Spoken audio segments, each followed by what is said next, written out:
colocar algumas coisas. Posso só colocar aqui? Porque às vezes eu... A nossa faculdade, ela não apenas apoia, na verdade ela é responsável, junto com a minha igreja, pela criação de uma casa de recuperação. E nós fizemos uma negociação com a distribuidora que atende a faculdade e conseguimos esse devocional diário, o presente diário. Esse devocional ele custa R$10, é o valor dele de livraria. Tá? E nós fizemos uma negociação para a casa de recuperação desse material, que ele sai a R$3, saiu a R$3 para a casa de recuperação, descontando aí da questão de impostos, dá R$4. E nós temos vendido esse presente diário para a casa de recuperação, para levantar recursos para a casa de recuperação. Então o valor normal é R$10 mesmo, nós não aplicamos desconto aqui, porque na verdade é uma forma de você contribuir caso você queira com a casa de recuperação. Tá? Tanto para você como para dar de presente, eu tenho dado de presente isso aqui para algumas pessoas, para evangelização mesmo de pessoas. Tá? Então nós temos alguns exemplares ali, caso você queira ajudar a casa de recuperação, você pode adquirir aqui conosco, tá joia?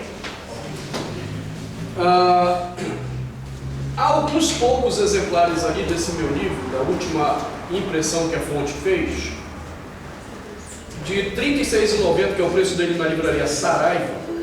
Nós estamos vendendo ele a R$28. Então, caso você queira adquirir, conhecer um pouco de pressuposto aplicado a gênero literário, eu recomendo a leitura deste livro. Sem nenhum pressuposto. Sem nenhum pressuposto e nenhum interesse.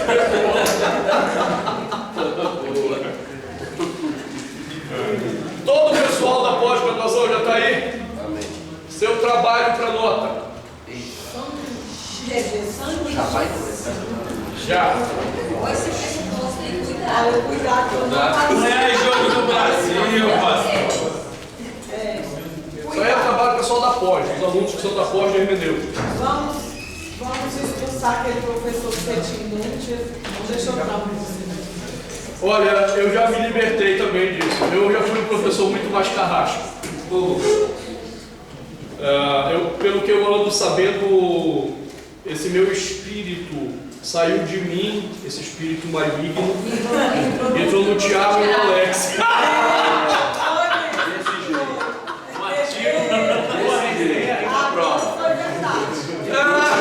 E detalhe, foram duas legiões, uma para cada um. Não, eu acho que a maioria ficou no professor Tiago. Não tem professor. Lembra que você não conhece o Alex? Você não quer lá do Alex e a Segura, você vai ver o Alex. O Ayrton é tranquilo, a gente dialoga com ele, de fato passou mesmo. Mas os primeiros alunos sofreram. Agora você vê como são as coisas. A época que eu era carrasco, eu formei até hoje o melhor discípulo que eu tive na área bíblica. Professor Denis Isidro. O Denis foi diretamente mentoreado por mim. Sabe que ele toma remédio até hoje? Hein? Sabe que ele toma remédio até hoje, né? E é Gardenal, junto com o Gardenal. Agora, junto com esse meu livro sobre dons espirituais, está saindo o primeiro livro da série Para Ler e Interpretar a Bíblia, que é um livro do Denis sobre hermenêutica. Em hermenêutica há 3 tipos de literatura. No Brasil só tem 2. A primeira é a literatura propedêutica. A propedêutica é a base da base para você poder construir alguma coisa. Depois disso, então, vem a literatura construção, que é a literatura intermediária. E aí vem a literatura avançada. No Brasil, você só tem livro intermediário e avançado. Alguns intermediários bem vagabundos e alguns intermediários bons, mas que são intermediários. Então você tem intermediário bom para ler a Bíblia, do Jacob Van Bruggen, Entendes o que Lês, do Gordon F. Douglas Stewart. Intermediário, hein? São intermediários. Lendo a Bíblia com o coração e a mente, do Tremper Longman III. Introdução à Hermenêutica Bíblica, do Walter Kaiser Jr. e do Moisés Silva, que são intermediários. Os avançados, só tem 2 no Brasil que são considerados avançados. Há o significado nesse texto de Kevin Van Hooser e a Espiral Hermenêutica de Grant Osborne. Ninguém entende ele. Ou seja, literatura propedêutica e hermenêutica não existe no Brasil. E esse livro do Dennis é uma literatura propedêutica. Então, quando ele me apresentou o trabalho, eu fiquei muito feliz, porque ele sacou a lacuna que há em português de um material sobre isso. Eu até fiz o prefácio do livro dele. E vai sair junto com o meu livro agora, Discernindo Dons Espirituais. Depois deve sair um outro livro meu sobre como ler e interpretar a literatura sapiencial, onde nós trabalhamos os pressupostos de literatura sapiencial e como se implica em hermenêutica. Então, nessa época aí que eu era carrasco, eu consegui formar o melhor aluno da área bíblica que foi mentoreado por mim. E quando eu digo melhor aluno é porque algumas áreas de pesquisa dele que ele me superou, ele passou de mim em algumas áreas de pesquisa. Então é assim que você sabe quando você formou um bom aluno, quando ele supera o seu mestre. Então naquilo que ele está pesquisando, ele está anos-luz de entendimento do que eu estou pesquisando. Então eu acho que vocês vão ter um módulo com o Dennis nessa disciplina, né? Ok. Aí vocês vão Depois do Alex. depois do Alex. Ok. Eles são carrascos. Não sei como é que o Dennis está, cara. Ele também era carrasco. Eu acho que ele ficou traumatizado, ele descarregava nos alunos. Isso. Agora ele já está calmo, eu acho. Ai. Ok. Então, vamos lá. Então nós paramos Para trabalho. no trabalho, perdão. Eu gostaria que você esquecesse dele permanentemente, mas você não vai esquecer, não? Tá? Eu quero que vocês analisem 1 Pedro 3.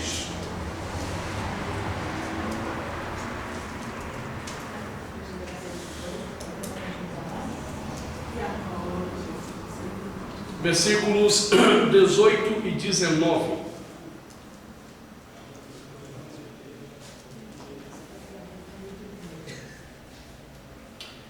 Indicando quais as 3 possibilidades de interpretação para esse texto. Já estou dando a dica, eu não vou dizer quais são, você não tem que pesquisar, se virar, não tem que pegar comentários de 1 Pedro. As 3 possibilidades de interpretação. Você vai explicar cada uma delas. Essa escola interpretou esse texto assim, assim, assim, assim, assim, assim. Pontuando os pressupostos que controlam o entendimento daquela escola. Então você vai descrever, depois você vai analisar o pressuposto por trás daquela interpretação. Estou dando a dica, são 3 escolas. Pontuando os pressupostos. Que controlam aquele entendimento que você escreveu.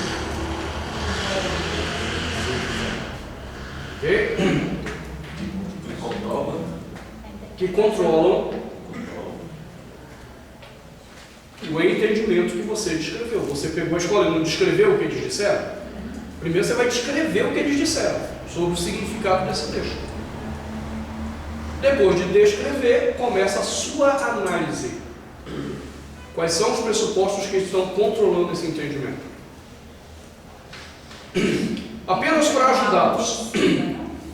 Professor, só podia dar uma aula. Intensidade. Não, você não tem uma semana examinando essas coisas comigo. Uma semana?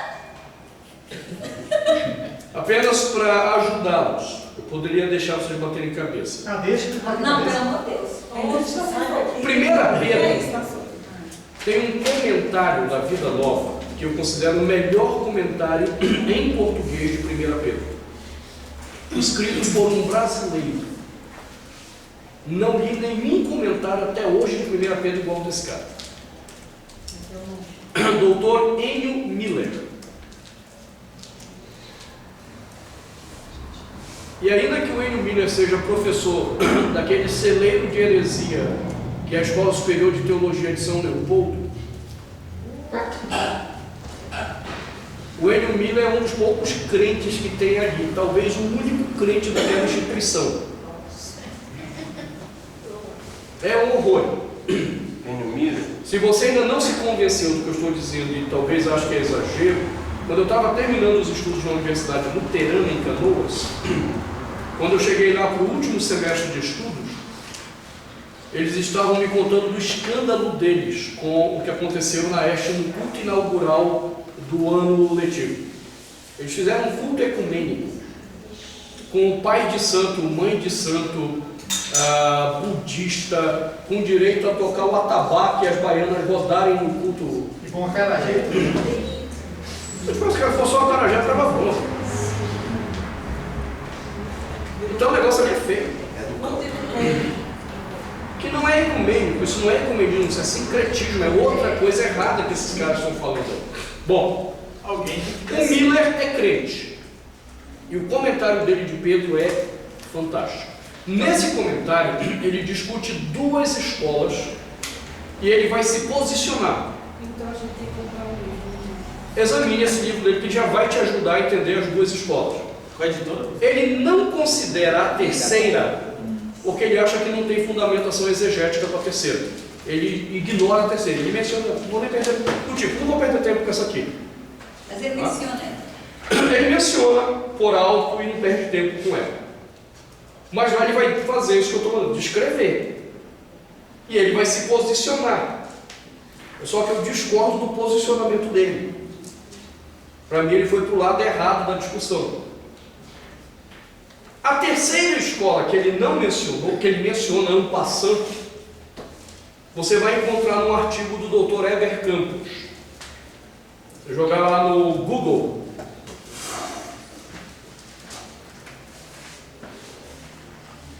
Descenditi ad inferna. Do inferno? Descendo ao inferno. Descenditi ad inferno. Heber Campos. Por que colocou latim isso aí? Porque é um termo de discussão do credo apostólico. Ele usou o termo que estava lá no credo. E o Heber vai ser o defensor da terceira escola. Eu faria como o Enio Miller, eu também ignoraria. Para mim não tem, para mim existe muito mais pressuposto ali do que exegese no artigo do Heber Campos. E o que eu estou dizendo a vocês aqui, eu disse para ele pessoalmente, porque eu sou amigo pessoal do Heber Campos. E já disse para ele, o seu artigo para mim ele é muito jóia historicamente, mas a análise de texto tem muito mais pressuposto do que a análise de texto. Mas está lá a terceira escola. Já dei a dica. Agora a análise de pressuposto é para vocês. Vocês vão ter que aprender a observar os pressupostos que estão em cada interpretação. Esse trabalho tem que ser apresentado a mim com no máximo 5 páginas. Ok? Está na capa e dedicatória? Não. Sem capa, dedicatória. 5 capas no máximo. 5 folhas no máximo. No mínimo 3. Tá? Para ficar um trabalho legal. São 3 escolas, pelo menos. E o terceiro ponto do seu trabalho é se posicionar. Argumentar por que você optou pela escola XYZ. Ok? Esse será todo o seu trabalho nesse curso, nesse módulo. Hein? Sábado. O quê? É de qual mês? Qual mês? Tem jogo da seleção aí, ó. Não, pelo amor de Deus. Ai. Sai dele, todo. Sábado é Brasil e Argentina. Amém. É de Deus, irmão. Em Brasília ainda. Vocês vão me enviar isso até o dia Olha lá. 5 de agosto. Moleza. Mandar de achando. Vocês vão enviar para o e-mail, tá? Ailton Williams Eu já tô atrasada. @cebi.com.br.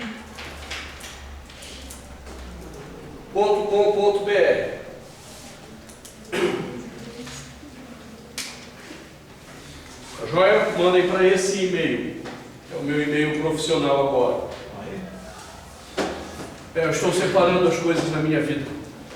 Minha vida sempre foi muito misturada, então. Baiano de 2. Ok? Certo. Então mandem para lá, por favor.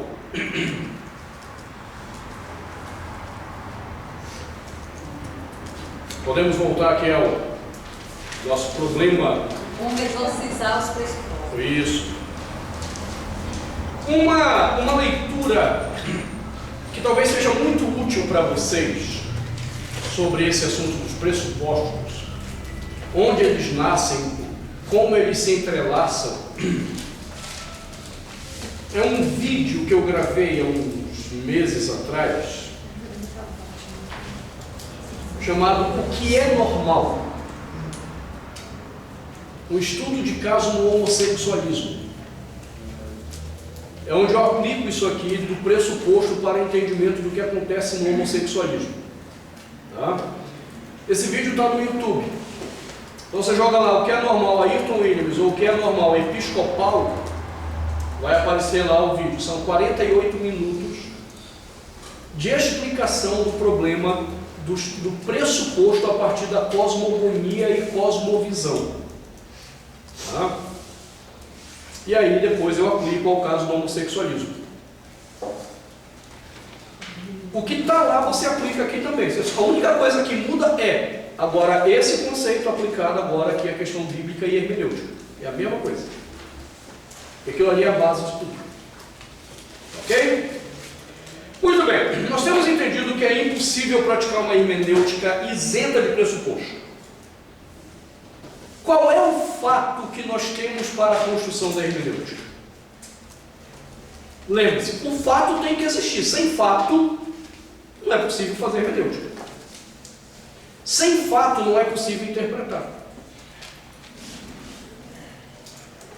Qual é o fato para a hermenêutica bíblica? A Bíblia. Isso aqui é fato. No mínimo, você tem que dizer, é um livro.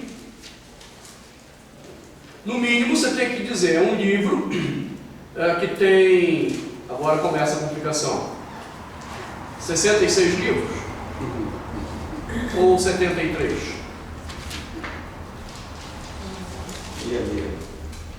E aí? Você sabe como é que a gente responde isso aqui? A gente aprendeu a responder assim. A Igreja Católica, após a Reforma Protestante, ela incluiu 7 livros a mais na Bíblia. Só para pirraçar. Resposta da Igreja Católica. Os reformadores tiraram 7 livros da Bíblia. Isso é uma discussão de pressuposto ou de fato? Fato. Os reformadores tiraram 7 livros. Agora a discussão. Eles fizeram com o pressuposto certo ou errado? E a Igreja Católica manteve sob o pressuposto certo ou errado? Aí é outra história. Nós vamos ter que examinar isso essa semana. Porque você acabou de entender o seguinte: o fato hermenêutico é a Bíblia. Mas nós já temos um problema. Qual é a extensão dela?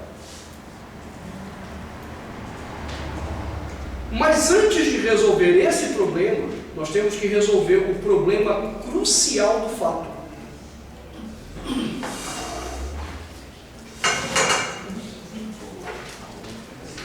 Para quem é conselheiro bíblico, aí da turma de aconselhamento,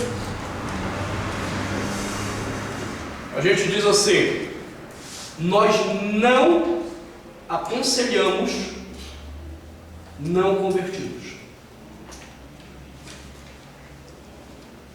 Não se aconselha não convertidos. Não convertidos têm que ser evangelizados. Ponto básico. Sem conversão, aconselhamento bíblico não significa nada para o incrédulo. Agora, esse incrédulo, para poder ouvir o que você vai dizer, talvez ele questione: mas por que eu devo crer que essa Bíblia é a palavra de Deus? Por que eu deveria dar razão ao que você está me dizendo? Ou seja, ele não tem dúvida de que a Bíblia é um fato. Ele não pode negar isso. Se ele negar isso, Nézio, você pega um copo com água para mim? Tem uma fonoaudióloga na minha igreja agora que ela está no meu pé, graças a Deus. Esse final de semana ela estava me explicando esse que eu tenho, como isso me detona a garganta. A única coisa difícil é que ela mexeu num pressuposto básico da minha vida. Então eu vou ter que exorcizar. Eu não vivo sem café. É um altar de idolatria. E ela disse: o seu problema é café. O café tem gerado isso.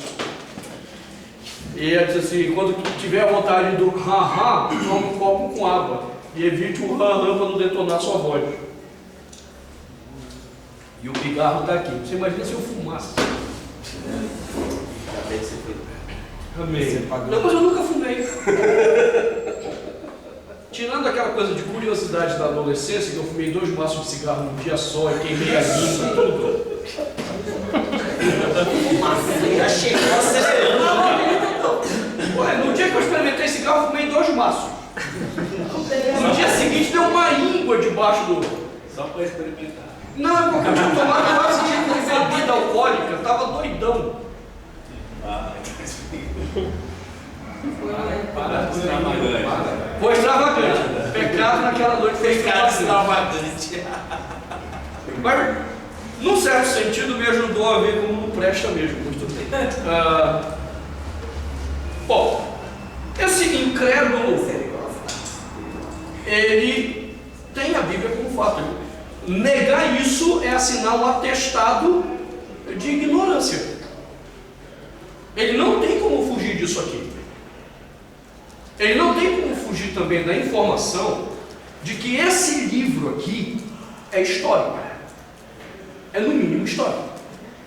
Ele não tem como fugir também da informação que é o melhor livro atestado em manuscritos de toda a história da humanidade. Aí nesse caso ele pode não saber dessa informação, mas depois de receber os fatos, ele pode querer insistir por ignorância. Se ele quer ser tolo e ignorante, é o problema dele. Só para você entender, já que vocês estão no campo hermenêutico, essa informação era importante. O Novo Testamento, ele sozinho tem 5.500 manuscritos em grego. Na verdade, tem um pouco mais de 5.500 manuscritos. Se juntarmos as cópias que foram feitas já no primeiro século e segundo século em outras línguas, esses manuscritos chegam a 24.000 manuscritos de testemunho da fidelidade do texto bíblico. Esses 24.000 manuscritos produziram 293.000 variantes, ou seja, diferenças de redação. Dessas 293.000, 96 ou 97%, há uma dúvida na contagem, são variantes de redação mesmo, nenhum problema teológico. 3 ou 2% tem algum significado teológico. O Antigo Testamento,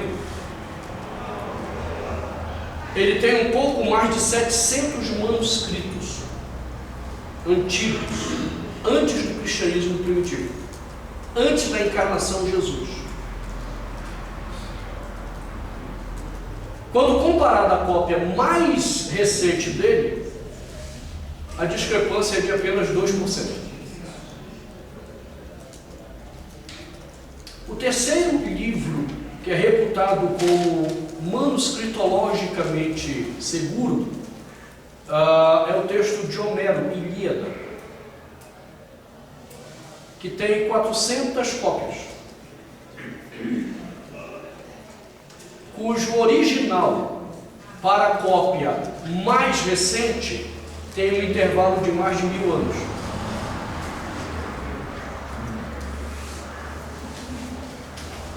Ou seja, se o incrédulo quiser ser ignorante, é o problema dele. Mas pelo menos 3 fatos eu posso apresentar sobre a Bíblia. É um livro, é histórico, por causa da sua antiguidade, e é o mais confiável manuscritologicamente. Diga. Essas cópias, elas se encontram em algum lugar? Claro. Quem guarda isso, ou a maioria delas? Elas estão espalhadas pelo mundo, então elas não estão num lugar só. Por exemplo, a Universidade de Oxford, ela tem uma biblioteca chamada Biblioteca de Magdalen. Ela guarda uns 5 manuscritos do início do segundo século, muito próximo ao original. E há uma tese já aceita pelos papirólogos de que o P46 que está em Magdalen, ela data do ano 50 do Evangelho de Mateus, ou seja, ela estava ali colada com o original.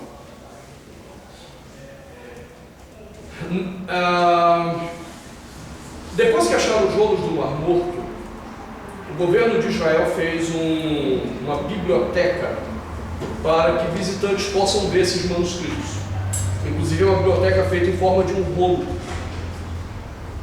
Está lá disponível em Jerusalém. Qualquer visitante pode ver, só não pode encostar a mão. Está lá no vídeo. Você pode ver. Tem vários. E nele há o 7QS de Marcos, que também foi datado do ano 50.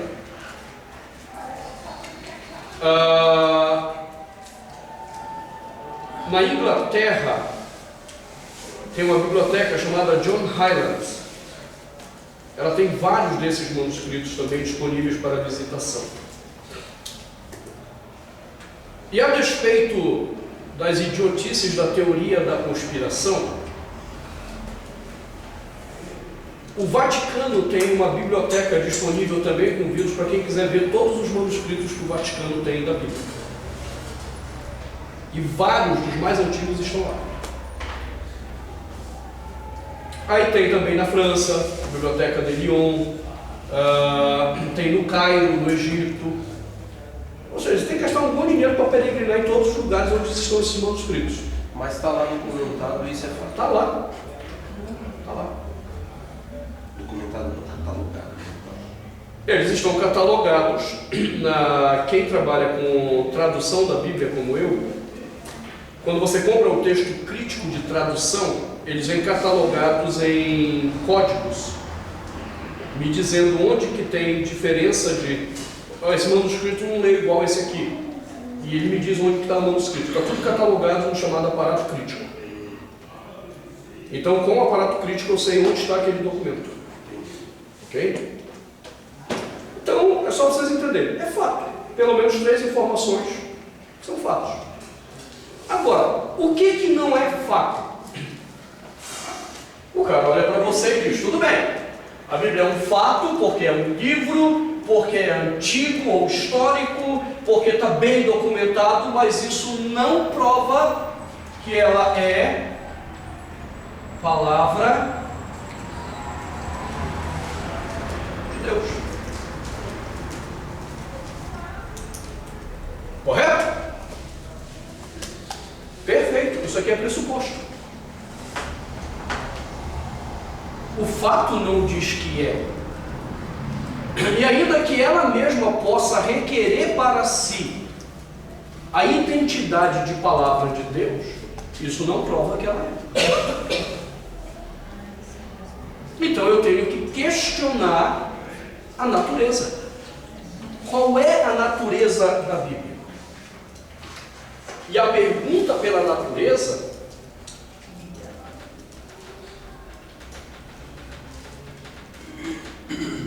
é pressuposicional.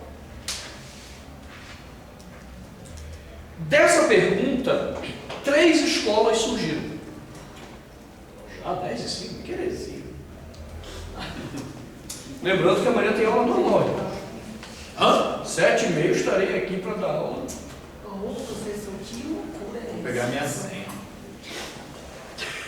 R$30.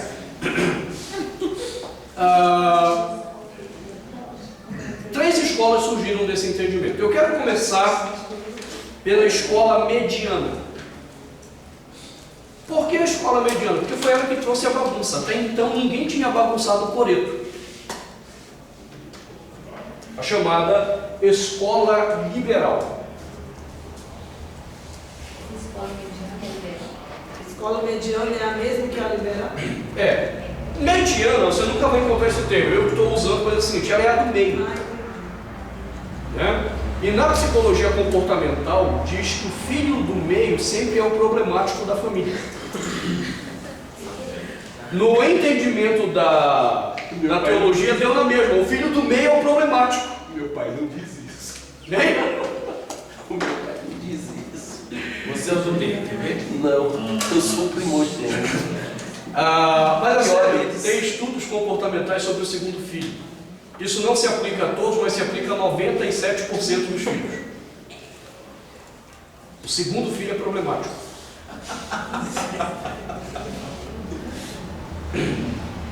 É interessante isso aí. Eu já fiz várias observações em aconselhamento. Os mais problemáticos, quando eu começo a ver o drama, aí eu tenho um questionáriozinho assim, sim, quantos filhos o seu pai teve? Você é qual? Segundo, tchau. Cara, é impressionante. O Alex é o segundo. É sério? Em casa a situação foi difícil. Então, de 4, o primeiro e o terceiro foram os terríveis. É porque O segundo e os o pais quarto foram os meio que santos. deixam no meio de lá. Aí entram as hipóteses baseadas em pressupostos, nós não sabemos E o exatamente. caçula? O caçula tem outros problemas. Não tem problema. Não, somente não perder o foco, tá? Eu só mencionei para brincar com alguns liberais, mas se vocês quiserem ler sobre isso, tem um livro de um psicólogo comportamentalista que não é behaviorista, entendeu? Tá? Ele é herege porque ele é da escola humanista de Carl Rogers. Mas em termos de análise comportamental, o cara é fantástico. Chamado Rollo May. Rollo May tem um livro chamado A Arte do Aconselhamento Psicológico.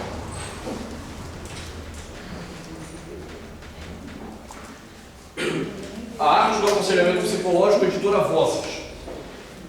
Lá ele apresenta todos os estudos sobre comportamento que os psicólogos têm feito ao longo dos anos, né? Dessas décadas todas, na verdade. E é muito interessante. Lembre-se, o nosso problema com a psicologia é quando eles inventam de querer tratar o problema. Essa é a nossa crítica à psicologia. Eles não têm competência para tratar o problema dos outros. Mas como bons pecadores que usam métodos para análise, eles conseguem descrever o comportamento pecaminoso do homem. Joia! Eu não tenho nenhum problema com psicólogos que estudam comportamento. Meu problema é o que inventam, que acham que sabem a resposta, fora da palavra de Deus. Aí não presta. Ou seja, a nossa crítica é a desgraça da psicoterapia. Aqui não tem a culpa. Ok? Paulo Meire vai explicar essa questão do primeiro filho, segundo filho, o que é que já foi identificado sobre características de cada um deles. O caçula. Ok. Então, a escola liberal é o segundo filho. É o problemático da turma. Muito bem, qual é o pressuposto que essa escola assumiu? É a declaração pressuposicional do liberalismo teológico. A Bíblia contém a palavra de Deus. Esse é o pressuposto que eles usaram. Entenda como funcionou isso. Eu já expliquei isso para muitos alunos, mas tem muitos alunos novatos aqui, então eu preciso explicar novamente isso aqui para vocês entenderem como surge o liberalismo.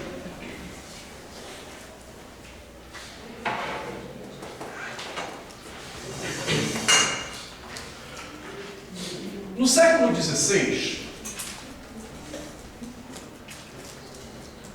surge um movimento chamado movimento renascentista ou a Renascença.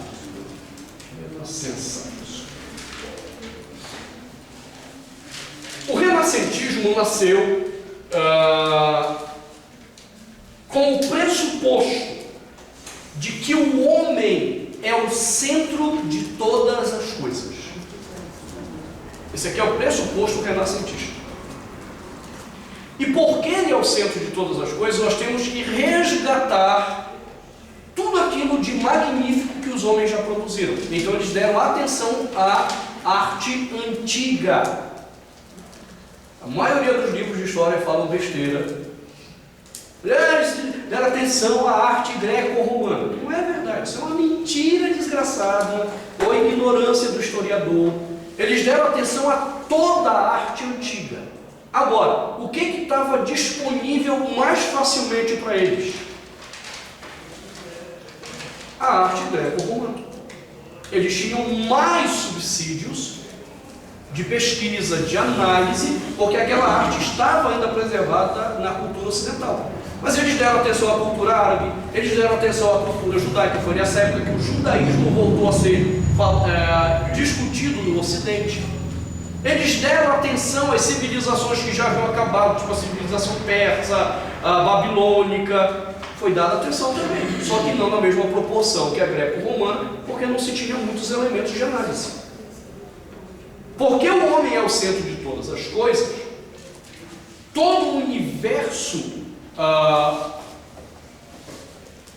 ou toda a cosmovisão, por isso que é importante vocês assistirem esse vídeo que está no YouTube sobre o que é normal, porque lá explica essas coisas, toda essa cosmovisão passa a ser interpretada sob o pressuposto do antropocentrismo.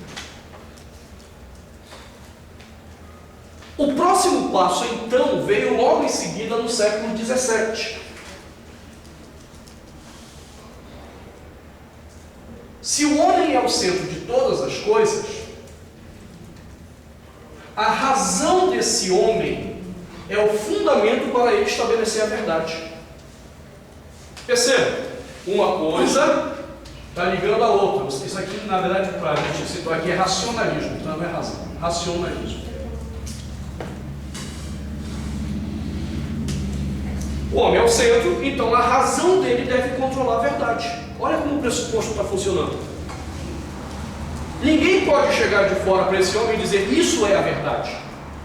Ninguém pode chegar para você, Deus existe. Não, peraí, vamos com calma, vamos analisar isso dentro de mim mesmo, homem, na minha razão, a plausibilidade dessa afirmação. E aí René Descartes foi o principal pensador desse movimento racionalista. Em 1656, ele publicou o Discurso do Método, tentando nortear como a verdade é estabelecida pela razão do homem. É ali que ele lança a ideia de que penso, logo existo, invertendo o entendimento que se tinha até antes da Renascença, que era o entendimento já estabelecido de Anselmo do creio, logo penso.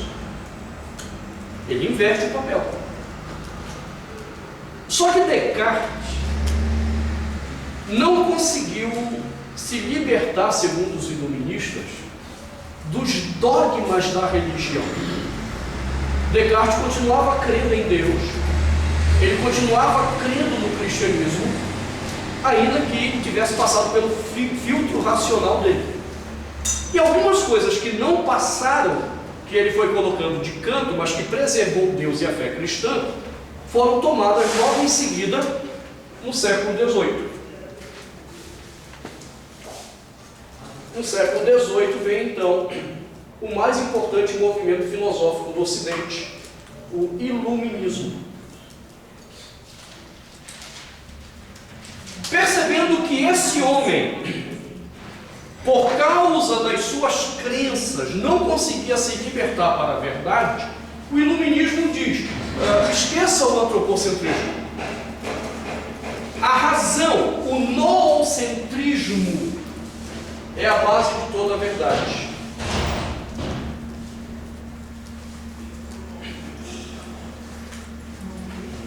Noocentrismo, de mente, razão em grego.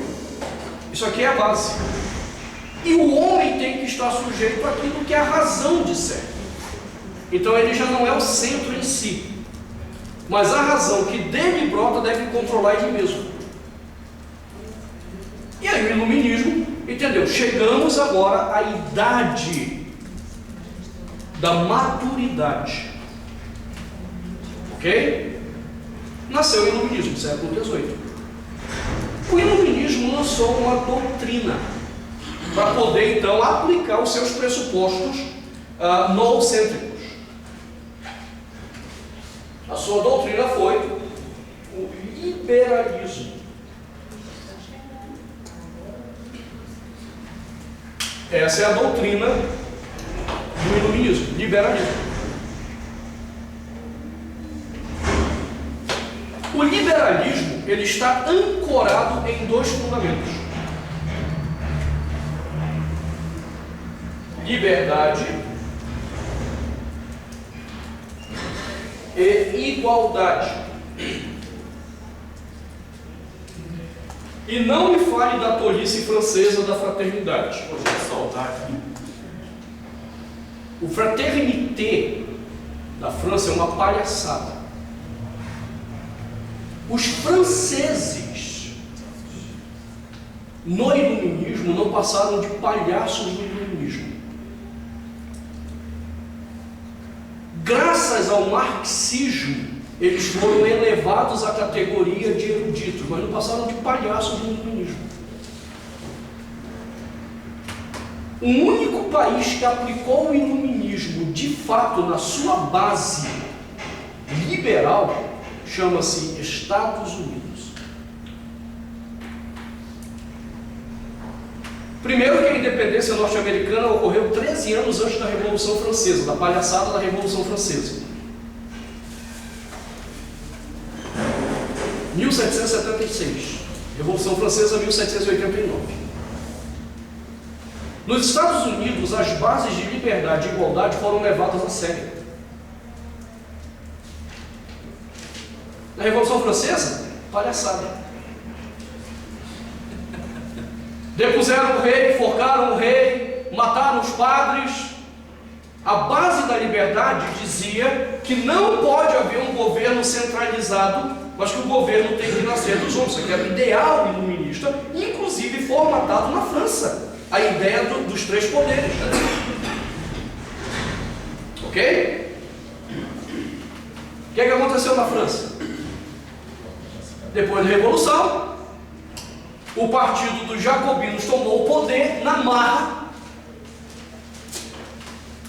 Os do pântano se sentaram junto na mesa e começaram a conspirar, e a França quase entrou numa guerra civil, porque eles nunca convocaram uma eleição de presidente, ou para presidente. Qual foi o único país que convocou a eleição para presidente naquele momento? Estados Unidos. Então logo eles declararam a independência e convocaram a eleição. E a França? Nunca. Quando a França quase entrou numa guerra civil, o general Napoleão Bonaparte deu um golpe e tomou o poder e estabeleceu o Império Francês. A palhaçada do iluminismo dele. Cadê a liberdade e a igualdade? E a palhaçada do fraternité? Cadê? Olha que linda a fraternidade. Então, a França historicamente é uma palhaçada no iluminismo dela. As bases, realmente, se você quiser entender o iluminismo, olhe para os Estados Unidos, ali estão as bases. Dentro da visão de liberdade e igualdade, eles decidiram atuar sobre 3 segmentos da sociedade que seriam fundamentais para que o ideal iluminista acontecesse: política, economia e religião.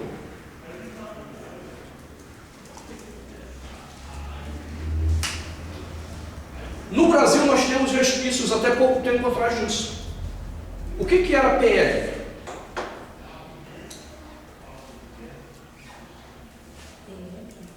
O que era o PL na política? Partido Liberal. De onde que vem esse termo liberal? Liberdade e igualdade. Ideais iluministas. PFL. Lembra do PFL? Partido Ideal Iluminista. Até recentemente nós tivemos a influência desse pensamento.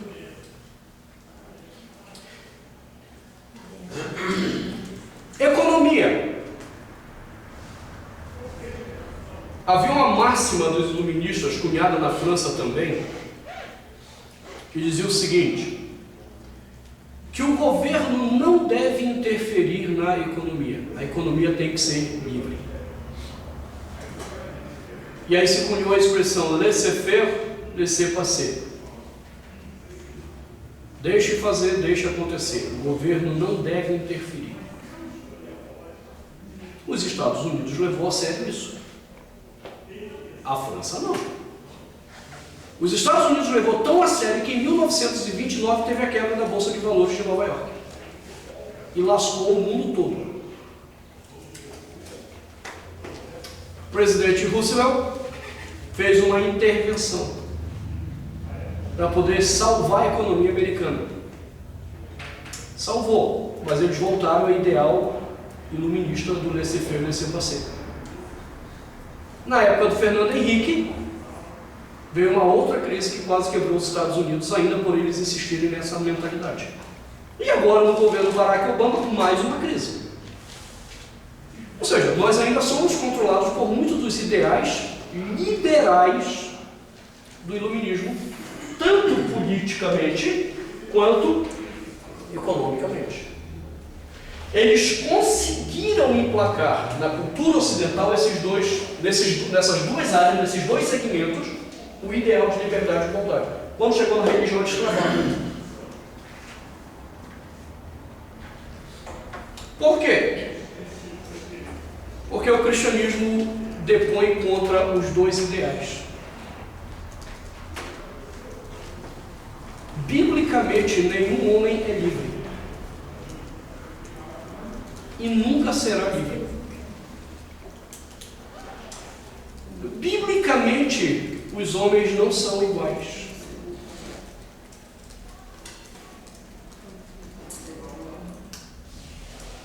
E aí, o liberalismo teológico iluminista travou. Lembre-se, imagine que para eles entenderem igualdade, o cristão teria que dizer o seguinte: Minha religião é boa, mas a sua também. Somos iguais. Uma mentalidade dessa igualdade religiosa seria: todos os caminhos levam a Deus. E era isso que eles queriam ouvir. Uma religião universalista que todos fossem aceitos nela. E o cristianismo diz: não, você não é aceito com essa religião. O caminho que lhe aguarda, crendo onde você está fora do cristianismo, é o inferno. Vocês poderiam dizer: mas é um problema hermenêutico desses fundamentalistas cristãos do século XVIII. O problema é que, do ponto de vista humano, talvez nunca tenha havido em toda a história mundial um líder espiritual tão soberbo quanto Jesus.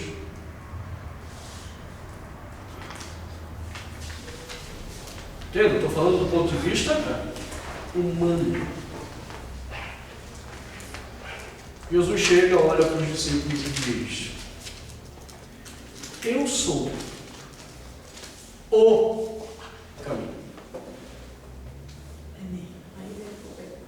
Eu sou a verdade. Eu sou a vida. E fechando a soberba de Jesus, ninguém vem ao Pai a não ser por mim. Mas eu gosto muito de Buda, ok? Vá com ele para o inferno. Mas eu gosto muito do Maomé, ok? Vá com ele para o inferno, é o caminho. Eu gosto dos meus orixás, ok? Continue com eles no inferno. Porque Jesus não dá alternativa de outra possibilidade fora dele mesmo. E isso para o liberal era terrível. Por que era terrível? Porque ele sabia que não era um problema hermenêutico. O texto é claro sobre isso.